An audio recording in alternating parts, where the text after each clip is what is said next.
জামাত, BNP এবং এছাড়া আওয়ামী লীগ, জাতীয় পার্টি, এনসিপি। শুধু জামাত এবং এনসিপি ব্যতীত বাকি যে তিনটা দল, এই তিনটা দল কিন্তু ব্যক্তি কেন্দ্রিক, মানে ব্যক্তির আদর্শে দল তৈরি। জামাত হচ্ছে গিয়ে কিন্তু আদর্শ ভিত্তিক, মানে দলের আদর্শ, এখানে কোনো ব্যক্তির আদর্শ নেই। তো যখন ব্যক্তি, যেমন জিয়াউর রহমান হচ্ছেন, উনি হচ্ছেন বিএনপির প্রতিষ্ঠাতা। তো এই যে আপনার ব্যক্তি কেন্দ্রিক লিগেসিতে যখন যে আমার এক্সপেক্টেড যে তার আদর্শ বা তার নীতির বাইরে যখন, বা সেই এক্সপেক্টেড নীতিটা যখন প্রতিফলিত হয় না, তখনই কিন্তু দলের জনপ্রিয়তা কমে যায়। জিয়াউর রহমানের যে ওনার যে নীতি ছিল, ওনার যে সুনাম ছিল, বা ওনার যে প্রজ্ঞা ছিল, সেটা যখন তারেক জিয়ার সাথে যখন কম্পেয়ার করা হয়, ডেফিনেটলি উনি জিয়াউর রহমানকে উতরিয়ে যেতে পারেননি, এটা যে যাই বলুক, এবং এটা ওনার পক্ষে এখন সম্ভবও নয়। তো তখনই কিন্তু আমরা সমালোচনায় মুখর হই। সুতরাং আমাদের দেশে আমরা অনেক দিন থেকে, যেটা অনেক দেশের জনগণ অনেকে চাচ্ছিল, যে পরিবারতান্ত্রিক যে রাজনীতি থেকে বেরিয়ে আসার জন্য। এবং আমার মনে হয় যে বর্তমানে বিএনপিতে যারা রাজনীতি করেন, তারাও হয়তো চাচ্ছে পরিবার কেন্দ্রিক রাজনীতি থেকে বেরিয়ে আসার জন্য। বাট এটা কতটুকু সম্ভব, এটা সময় এবং রাজনীতি দলগুলো এটা বলে দিবে। আরেকটা বিষয় আমি বলি, যে আমরা যে সমালোচনা করি যে রাজনৈতিক দলগুলো, আমাকে কোনো রাজনৈতিক দল গত প্রায় 1.5 বছর বা 18 মাস হয়ে গেল, জুলাই 5 আগস্ট 2024 থেকে এত যে আন্দোলন হয়েছে রাস্তাঘাটে, আপনার ব্যাটারি রিক্সার আন্দোলন, শিক্ষকদের আন্দোলন, ছাত্রদের আন্দোলন, আনসারদের আন্দোলন, আমাকে যে এখানে দুজন রাজনীতিবিদ আছেন, বিশেষ করে যে বিএনপির একজন আছেন, আপনারা কি বলতে পারবেন যে দলগুলো কি একবারও সেই যারা আন্দোলনকারীদের কাছে গিয়েছে এবং তাদেরকে কি কনভিন্স করার চেষ্টা করেছে যে তোমরা এই কাজটা করো না, কারণ সে কোনো নির্বাচিত সরকার নয়, তাকে একটা ইলেকশন করতে দাও, তাকে দেশের শান্তি শৃঙ্খলা ফিরিয়ে আনতে দাও? আমরা দুঃখজনক ভাবে কি দেখলাম, যে 5 আগস্ট, 7, 8, 9, 10 আগস্টের পরের থেকে আন্দোলন শুরু হচ্ছে দাবি দেওয়া নিয়ে। তো এটা কোনো রাজনৈতিক দলের অবশ্যই বোঝানো উচিত ছিল, যারা শুধু ক্ষমতার নির্বাচন নিয়ে যারা গলা পাতায়, যে এই ডক্টর ইউনূসকে শিক্ষকদের আন্দোলনের পাশে বিএনপির মহাসচিব বা বিএনপির স্থায়ী কমিটির কেউ গিয়েছেন, এবং জামাতেরও সিনিয়র নায়েব আমির অধ্যাপক মুজিবুর রহমান গিয়েছেন, তারপরে কি যেন বলে গোলাম পরোয়ার সাহেব গিয়েছেন, এবং কোন দাবি দাওয়া কিন্তু আদায় হয়েছে। তারা সহনশীল ভাবে এই আন্দোলন করেছেন, এবং বিশেষ করে সচিবালয়ের চতুর্পাশে যে আন্দোলন যখন তুঙ্গে, তখন তাদের স্থান দেওয়া হয়েছিল ওই স্মৃতিসৌধে, বিশেষ করে ওখানে ওই ঢাকা মেডিকেলের পাশে। সেখান থেকে শাহবাগ এদিকে আন্দোলন কয়েকদিন যাবৎ চলার পরে এই আন্দোলনের শিক্ষকদের পাশে কিন্তু মূলত বিএনপির লোকজনও গিয়েছেন, দায়িত্বশীলরা গিয়েছেন, জামাতের দায়িত্বশীলরাও গিয়েছেন। ঢালাওভাবে সব রাজনৈতিক দলকে খালি ঘায়ল করতে হবে না, এবং কিছু দাবি দাবা আদায়ও হয়েছে। জি না, আমি বলতে চাচ্ছি যে ভাই আপনি ঠিক বলেছেন, গিয়েছে, কিন্তু আমি যেটা বলতে চাচ্ছি, আমি কিন্তু উল্টা ব্যাপারটা বলতে চাচ্ছি, যে রাজনৈতিক দলগুলো যারা আন্দোলনে গিয়েছে তাদেরকে বোঝানো উচিত ছিল যে তোমরা এখন এই আন্দোলনগুলো, এই দাবি দেওয়া গুলো নিয়ে এসো না। 1.5 বছর বা 2 বছর ধৈর্য ধরো, তুমি তো 15 বছর ধৈর্য ধরেছ, নির্বাচিত সরকার আসুক, তারপরে তুমি দাবি দেওয়া উত্থাপন করো। আমার কথা ছিল এটা। আর আরেকটা বিষয় হচ্ছে যে আমাদের রাজনৈতিক দলগুলোকে আরো সোচ্চার হতে হবে। ভারতের সাথে যে আমাদের যে বিষয়গুলো আছে, যে আমাদের 900 একর জমি যে মিরের সরাইতে আছে, আমরা একটা বিমানবন্দর করছি লালমনিরহাটে, বা আমাদের যে তিস্তা প্রকল্প, এগুলো কিন্তু এখন ভারত বাধা দিয়ে যাচ্ছে। এই বিষয়গুলোতে কিন্তু রাজনৈতিক দলগুলোকে আরো সোচ্চার হতে হবে, মাঠে নামতে হবে, যে এই আমাদের যে দেশের যে জনগণের চাহিদা, সেটা যেন পূরণ করা হয়। 900 একর জমির কন্ট্রাক্ট যেন এটা বাতিল করা হয়, এটা আমরা তো জানি। এই তারপরে এই যে লালমনিরহাট বিমানবন্দরের কাজ শুরু হয়েছে, তারপরে তিস্তা প্রকল্প যেটা ডক্টর রিজওয়ানা হাসান বলেছিলেন জানুয়ারি বা ফেব্রুয়ারির কাজ শুরু হবে, এই কাজটা যেন শুরু করা হয়। এই বিষয়গুলো আমাদের সার্বভৌমত্বের বিষয়, এবং এতে কিন্তু রাজনৈতিক দলগুলোর প্রত্যক্ষ এবং সক্রিয় ভূমিকা রাখা উচিত।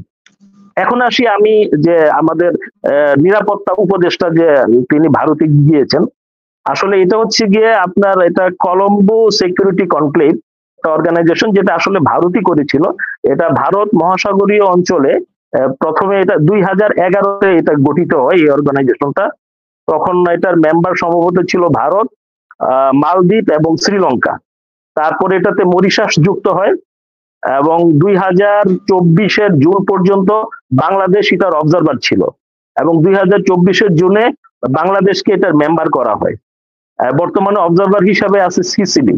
তো এই যে আমাদের যে নিরাপত্তা উপদেষ্টা গিয়েছেন, ওনাকে অক্টোবর এই বছর 2025-এর অক্টোবরে ওনাকে আমন্ত্রণ জানানো হয়েছে এবং উনি এই মিটিং এ অংশগ্রহণ করার জন্য উনি গিয়েছেন। কিন্তু এখন আমাদের যে পত্র পত্রিকা বা বিভিন্ন মিডিয়ায় এটা নিয়ে অনেক আলোচনা সমালোচনা হচ্ছে যে নির্বাচনের আগে কেন গেলেন। আমি তো মনে করি যে নির্বাচনের আগে যাওয়াতে খুব ভালো হয়েছে এবং উনি বলে এসেছেন এবং উনি বলেছেন যে আমরা অন্য কোনো দেশের আভ্যন্তরীণ বিষয়ে আমরা নাক গলাই না, অন্য দেশের জন্য আমাদের আভ্যন্তরীণ বিষয়ে নাক না গলায়। এই কথাটা কিন্তু উনি ভারতের যে নিরাপত্তা উপদেষ্টা অজিত দোভালকে উনি বলে এসেছেন এবং কি আলোচনা হয়েছে এটা নিরাপত্তা উপদেষ্টা দেশে আসার পরে আরো কোনো আলোচনা হয়েছে কিনা সেটা আমরা জানতে পারবো। আর আরেকটা বিষয় হচ্ছে আমি মনে করি শত্রুকে আমার কাছে কাছে রাখতে হবে, শত্রুর সাথে আমার যোগাযোগ বেশি থাকতে হবে, তাহলে শত্রুর ভিতরের কথা কি বা সে কি ষড়যন্ত্র করছে, কি পরিকল্পনা করছে এটা কিন্তু আমি জানতে পারবো, তার মোটিভটা আমার কাছে জানা হবে।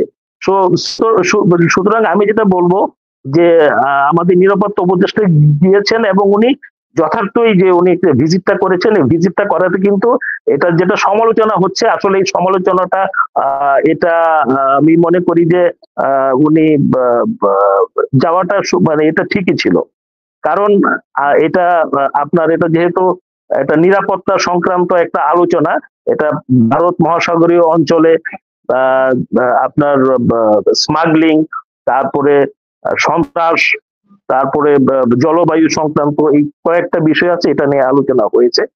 তবে হ্যাঁ, এই যে অর্গানাইজেশনটা এই যে সিপিসি, এটা কিন্তু তৈরি করা হয়েছে ভারতের নিজেদের স্বার্থে।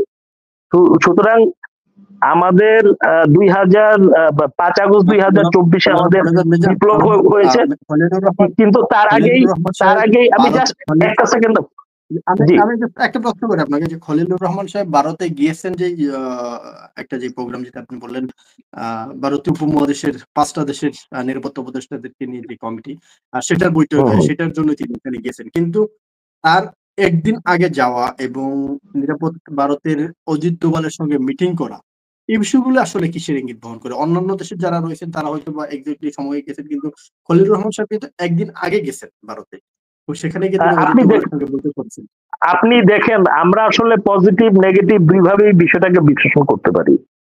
17 নভেম্বর তারিখে স্বৈরাচারী শেখ হাসিনা রায় ঘোষিত হলো এবং তাকে আমরা আমাদের জনগণ এবং সরকার চাচ্ছে তাকে ফেরত আনা হোক, কিন্তু ভারত তাকে ফেরত দেওয়ার ব্যাপারে কোনো উচ্চবাচ্য বা কোন ধরনের কোনো পজিটিভ রেসপন্স আজ পর্যন্ত করেনি। এই বিষয়টা নিয়েও কিন্তু আলোচনা হয়েছে, এটা আমার বিশ্বাস, এই বিষয়টা নিয়েও আলোচনা হয়েছে এবং একদিন আগে হয়তো যাওয়ার যেটা উদ্দেশ্য ছিল আরো যে বিষয়গুলো আছে যেগুলো আমাদের সাথে আনডিসপুটেড যে বিষয়গুলো আছে সেগুলো নিয়ে আলাপ আলোচনা করা। ভারত একটা বৃহৎ দেশ, ভারত আমাদের শত্রু, কিন্তু আমরা যেচে গিয়ে আমরা নিজ থেকে কিন্তু তাদের সাথে আমরা শত্রুতা করতে চাইনি, এই দেশ কখনো চাইনি এবং আমরা কখনো চাই না, কিন্তু সে যদি আমার উপরে চলে আসে তখন তো আমাকে তার প্রতিরোধ করতে হবে। সুতরাং আমি যেটা বলেছি যে আমি শত্রুকে সবসময় আমার কাছে রাখতে হবে, সুতরাং কাছে রাখার জন্য তার সাথে আমার যে সে একদিন আগে গিয়েছে 20 তারিখে ছিল যে ইয়েটা ছিল, যে মিটিংটা ছিল গতকাল, তো উনি গিয়েছেন সম্ভবত 18 বা 19 তারিখে, উনি একদিন আগে গিয়েছেন, হয়তো যে বিষয়গুলো ডিসপুটেড যে বিষয়গুলো আছে এগুলো নিয়ে উনি আলাপ আলোচনা করেছেন। বাট এই বিষয়টা নিয়ে যেভাবে পত্র পত্রিকায় আলোচিত সমালোচিত হচ্ছে এবং দেশের বর্তমান প্রেক্ষাপটে আমি অবশ্যই এবং আমি শিওর যে জনাব খলিলুর রহমান উনি এমন কোনো কাজ করবেন না বা করেননি যেটা আমার দেশের স্বার্থ বিঘ্নিত হয়। এবং ডক্টর ইউনূস আমরা যতই সমালোচনা করি উনার কাছে হচ্ছে দেশ আগে, বাংলাদেশ আগে। এবং আপনারা এবং উনি 8 আগস্ট যখন উনি ফ্রান্স থেকে যখন দেশে প্রত্যাবর্তন করেন তার আগে যখন ওনাকে এয়ারপোর্টে জিজ্ঞেস করা হয়েছিল ভারতীয় সাংবাদিক বাংলাদেশের যে নিরাপত্তা সংক্রান্ত বিষয়ে, উনি কিন্তু একটা কথা বলেছিলেন, আপনাদের মনে আছে, যে আমার দেশকে যদি অস্থিতিশীল করা হয় তাহলে পশ্চিমবঙ্গ এবং তোমাদের যে 7 সিস্টার সেও কিন্তু শান্তিতে থাকবে না। সুতরাং এই খলিলুর রহমানকে কিন্তু নিয়োগ দিয়েছেন ডক্টর ইউনূস, এবং এই নিরাপত্তার স্বার্থে আমার দেশের নিরাপত্তা, আমার দেশের সার্বভৌমত্ব অবশ্যই ওনার কাছে অগ্রাধিকার সবকিছুর ঊর্ধ্বে। তো একদিন আগে গিয়েছেন, মিটিং করেছেন, এই বিষয়গুলো নিয়ে হয়তো ওনার সাথে আলাপ হয়েছে, এবং আমরা যেটা পত্রপত্রিকার মাধ্যমে যেটা স্পষ্টভাবে জানতে পেরেছি, উনি ভারতকে যেই কথাটা হয়তো স্পষ্টভাবে কেউ বলেনি যে তুমি আমার দেশের ব্যাপারে তুমি নাক গলাবে না, কারণ আমি অন্য দেশের আভ্যন্তরীণ বিষয়ে নাক গলাই না, এবং উনি একটা স্পষ্ট বার্তা এবং কঠিন বার্তা দিয়েছে ভারতকে। জি, ধন্যবাদ। জনাব